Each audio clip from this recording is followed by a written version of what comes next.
Après 1 an à procrastiner et à l'avoir sur ma to-do list, je me lance enfin dans la refonte de mon site web portfolio. J'avais pas forcément envie de me lancer toute seule dans ce projet. C'est en regardant un petit peu plus YouTube dans les abonnements que j'avais que j'ai découvert que Balo, le youtubeur plutôt orienté graphisme, avait fait cette année plusieurs séries de vidéos où il impliquait sa communauté. Et honnêtement, j'ai trouvé le concept plutôt stylé. Du coup, j'ai décidé de m'en inspirer pour faire une série de vidéos autour de la création de mon portfolio. On va donc créer ensemble mon portfolio professionnel à travers plusieurs vidéos où, à chaque fin de vidéo, je vais pouvoir vous demander votre avis. Donc normalement, à la fin de cette série de vidéos, j'aurai un beau portfolio tout beau, tout neuf, mais vous aurez aussi beaucoup de contenu pour pouvoir créer votre propre portfolio par la suite. Alors déjà, avant toute chose, pourquoi est-ce qu'on fait un portfolio en ligne? Tout simplement parce que ça donne une bonne visibilité, c'est accessible par tout le monde, et quand vous aurez des prospects qui seront potentiellement intéressés dans votre travail, ils vont pouvoir taper votre petit nom ou pseudo sur internet et tomber directement sur votre portfolio professionnel. Mon objectif perso avec mon site portfolio, c'est qu'aujourd'hui, tout simplement, j'en ai pas. J'en avais un il y a quelques années sur Malte, mais depuis bien 1 an ou 2, j'ai un blog, j'ai des réseaux sociaux, mais il n'y a aucun endroit où on peut vraiment voir ce que j'ai fait pour des anciens clients. Tous les prospects que j'ai aujourd'hui me font confiance uniquement par rapport à ce qu'ils voient sur les réseaux sociaux. Honnêtement, ça commence à être ok, mais c'est pas très pro de ma part. Le point important pour moi, ça va surtout être d'organiser tout ce que je fais. Parce que j'ai construit tellement de choses sur ces 2 dernières années que c'est un petit peu le fouillis et que je me suis bien rendu compte que les gens ne savaient pas exactement ce que je vendais, ce que je faisais en plus ou moins grande importance. Donc bref, mon portfolio, mon site web, ça va me servir d'organisation, vraiment de point de départ pour pouvoir expliquer tout ce que je propose. Aujourd'hui, sur mon blog actuel, donc aurorebay.fr, j'ai un petit peu de trafic. Du coup, je vais pouvoir réutiliser cette base avec le blog qui est déjà existant, qui en vrai m'amène du trafic, pour pouvoir réitérer dessus et reconstruire un site internet. Dans mes objectifs 2023, c'est d'avoir un petit peu plus de missions clients, pouvoir en avoir des nouveaux qui soient plus conséquents et plus intéressants. Du coup, j'ai besoin de ce portfolio aussi pour pouvoir bien démarrer 2023. Allez, c'est parti, on va mettre tout ça à jour. Mais avant de me lancer tête baissée dans la création de mon site web, j'ai quand même décidé de me renseigner un petit peu sur la bonne marche à suivre pour réaliser un site. Mais bon, je suis illustratrice moi, je suis pas web designer, mais par contre, j'ai un super atout. Je vous présente Mini Jean-Claude, qui est mon copain, et qui est UX designer et qui va pouvoir m'aider dans la création de mon site web. Première étape, très importante, définir nos personas. Le persona, c'est quoi? C'est le type de personne que vous voulez toucher avec votre projet. Donc là, c'est exactement juste la cible que l'on veut toucher avec notre site. Donc, vos clients idéaux. Dans mon cas, j'ai 3 personas. J'en ai un pour tout ce qui est la partie freelance, les projets clients.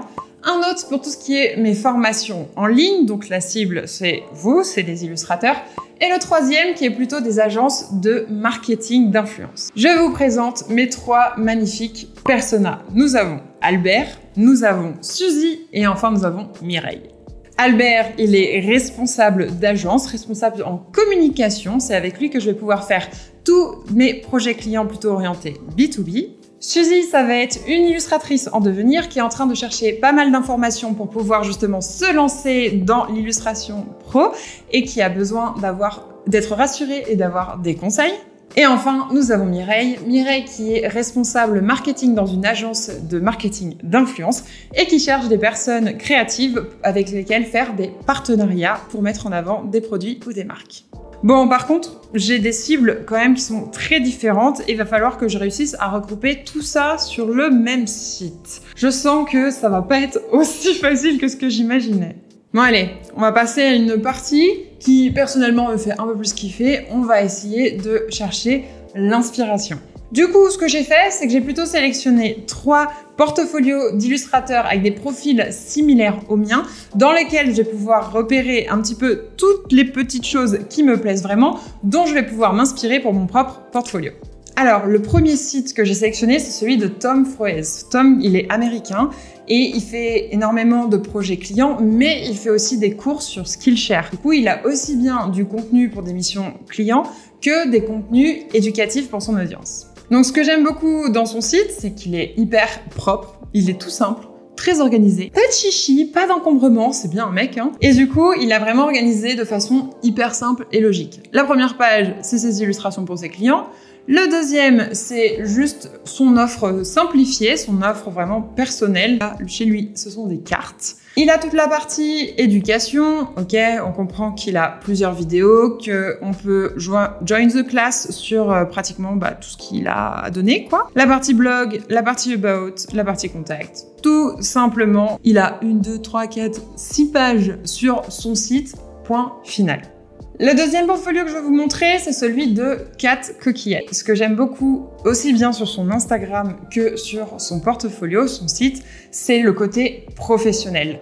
Kat, c'est pas juste une artiste, c'est pas juste quelqu'un qui va mettre en avant ce qu'elle sait faire en matière d'illustration. Elle, quand on arrive sur son site, un des premiers trucs qu'on voit, ce sont tous les projets clients avec des gros clients bien mis en avant, et en dessous, tous les noms de ces clients. Ça fait très, la nana, elle pèse dans le game, ok, on peut lui faire confiance, elle est hyper professionnelle. On sait que quand on va bosser avec elle, normalement, il n'y aura pas de souci, c'est une vraie businesswoman. Et elle, du coup, sur son site, c'est aussi très clean. Bon, je trouve qu'il y a un peu trop de texte, un peu trop de blabla. Elle en met des couches. Ça, j'aime moins. Mais sinon, il y a quand même des pages qui sont très riches. Et son blog, son site, c'est vraiment un fourre-tout. Et le dernier que je voulais vous montrer, c'est celui de Minimou Illustration. Elle a une bonne chaîne YouTube qui fonctionne très bien, elle a un Patreon, elle a une boutique en ligne, elle n'a pas du tout ce côté éducatif que moi je pourrais donner par exemple dans mes formations et mes cours. Elle met tout sur YouTube, mais elle a aussi énormément de contenu et du coup son site, ça va lui servir à bien organiser tout ça. Un peu dans le même sens que moi, ce que je veux faire, c'est le cœur, on va dire, pour pouvoir tout comprendre autour de son activité et avoir vraiment l'éventail de tout ce qu'elle propose. Ce que j'aime aussi beaucoup sur son site, c'est plutôt le côté fait à la main. Son logo, c'est juste une typo à la main qu'elle a fait à mon avis sur son iPad. Il y a aussi des petites icônes qui sont trop mignonnes qu'elle a fait totalement en illustration. Ça, c'est absolument quelque chose que je veux faire aussi pour mon site. Là, elle a son Instagram, ça lui permet de mettre encore de ses illustrations en avant. C'est beaucoup plus accessible, ça fait moins pro, mais ça fait plus une vraie personne dont on pourrait se sentir plutôt proche. Bon, là on commence à avoir une idée un peu plus précise de ce qu'on pourrait faire pour mon site. Avant de créer quoi que ce soit, on va définir les intentions graphiques de notre site. Dans le jargon des web designers, on appelle ça les design guidelines. Les design guidelines ou lignes directrices de design sont un ensemble de valeurs qui vont guider nos choix graphiques lors de la conception d'une illustration, d'un service ou même d'une nouvelle marque. C'est lui qui m'a forcé à mettre la définition complète. Alors, j'ai écrit 4 points, ce qui suffit, il n'y a pas besoin forcément d'en mettre plus. Le premier, ça va être sympa. Oui, je considère que je suis plutôt une personne sympa et c'est vraiment un trait de ma personnalité que j'ai envie qu'il soit reflété dans mon site. En deuxième point, je veux absolument que mon site soit coloré. C'est très beau, hein, les designs très épurés, minimalistes, noir et blanc, mais c'est pas du tout moi. Moi, j'aime quand il y a beaucoup de couleurs, quand il y a assez de contenu visuel et du coup, c'est vraiment un point sur lequel je ne dérogerai pas. En troisième, je veux que ce soit plutôt didactique. Je pense que c'est aussi pour ça que vous me connaissez, pour tout mon contenu qui est plutôt orienté éducatif. Et en quatrième point, je veux quelque chose d'un peu plus fait à la main, artisanal, dans le sens où j'ai envie de créer ma propre typo. J'ai vu des applis pour faire ça, pour pouvoir avoir des titres comme s'ils étaient écrits à la main, faire aussi des petites icônes, des petites illustrations qui vont venir ornementer et appuyer ce que je dis sur mon site et qui ont été totalement faites juste pour mon site par moi. On va pouvoir passer au plan du site. En gros, c'est toutes les infos que je veux mettre et on va pouvoir les regrouper logiquement par page. Dans le jargon des UX designers, ceci s'appelle l'architecture de l'information du site. Si fancy. Ça va me permettre, en gros, d'avoir une vue d'ensemble de mon site et de décider si j'ai envie d'y ajouter un blog, une boutique, une page contact, une page à propos. Si je devais faire une comparaison, histoire que ce soit plus simple à comprendre. Imaginez qu'on construit notre maison, on a choisi le terrain, ok, on a choisi un architecte, on a discuté avec l'architecte pour lui proposer nos intentions graphiques donc, et c'est la partie où l'architecte va nous proposer un plan en coupe, en noir et blanc, tout simple, pour savoir où est-ce qu'on met chaque pièce de la maison et chaque élément très important de la maison. Genre, vous savez, les fenêtres, les portes, les prises, toutes ces petites choses-là.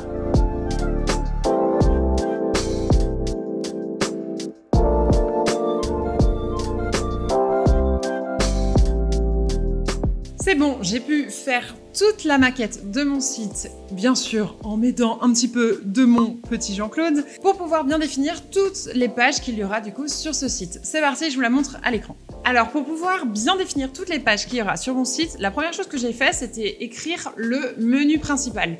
Ça va vous permettre effectivement de pouvoir voir exactement toutes les informations que vous ne voulez pas oublier sur votre site et surtout quelles informations je vais vouloir mettre en avant. Sur mon site du coup, il y a une page d'accueil comme tous les sites où on va pouvoir résumer un petit peu tout ce que je fais. Donc ça c'est la maquette, la première maquette de design qu'on fera juste après. J'ai une page portfolio. La page portfolio, c'est du coup la page où il y a la liste de tous mes projets clients. Cette liste, elle se divise en deux catégories puisque j'ai deux cibles différentes. La première, c'est l'illustration et la deuxième, c'est plutôt les projets d'influence. Et du coup, il y a aussi une page marketing d'influence où dessus, j'aurai la liste de mes offres, tout ce que je propose du coup dans le marketing d'influence avec un bouton qui redirigera directement vers mon portfolio d'images avec un filtre déjà appliqué sur tous les projets que j'ai déjà fait en termes d'influence. Il y aura aussi une description détaillée de chaque projet en cliquant sur les images. Bon, ça c'est assez basique, c'est ce qu'on voit généralement sur les portfolios. Il y a aussi une page formation parce qu'aujourd'hui j'ai un site différent qui regroupe mes deux formations et mes produits gratuits, mes freebies, mais c'est pas sur mon site principal. Et du coup, j'aimerais vraiment recréer une page sur mon propre site avec plus de design, quelque chose qui soit plus joli parce que je vous avoue que sur mon site de formation, c'est pas ouf, je trouve, en termes de design, c'est assez limitant, Podia là-dessus. Du coup, j'aimerais bien refaire les pages de vente sur mon propre site à moi avec juste le bouton pour acheter la formation qui redirige vers l'autre outil qui est Podia. Le blog, comme je vous l'ai dit, je veux absolument le garder, ça m'apporte du trafic, donc je pourrais mettre de nouveaux articles dedans ou faire des articles autour de mes vidéos YouTube aussi. Une page à propos qui va un peu résumer qui je suis, qu'est-ce que je fais, la base. Et enfin, un bouton contact avec un formulaire de contact intégré à mon site et un bouton newsletter que j'ai mis juste au-dessus qui permettra du coup, moi, de récupérer le lien pour pouvoir le partager sur les réseaux, donc YouTube, Instagram, tout ça. Et le formulaire d'inscription à la newsletter, déjà aussi intégré à mon site, joliment, parce qu'aujourd'hui, c'est pas terrible. Par contre, je veux pas d'un site hyper simple avec juste des belles images. Moi, mon objectif, c'est de mettre en avant vraiment ce que je fais pendant une mission client et du coup d'avoir quand même du texte, avoir un storytelling pour que les gens puissent vraiment se projeter pour savoir comment ça se passe quand ils travaillent avec moi. À mon sens, ça apporte quand même beaucoup de valeur dans un portfolio que d'avoir toutes ces petites explications qui permettent à des personnes qui n'y connaissent rien en création de se projeter, à savoir comment on va travailler ensemble. Après tout ce beau travail préparatoire, on va enfin pouvoir passer à la maquette, c'est-à-dire mettre enfin de la couleur et un petit peu de design.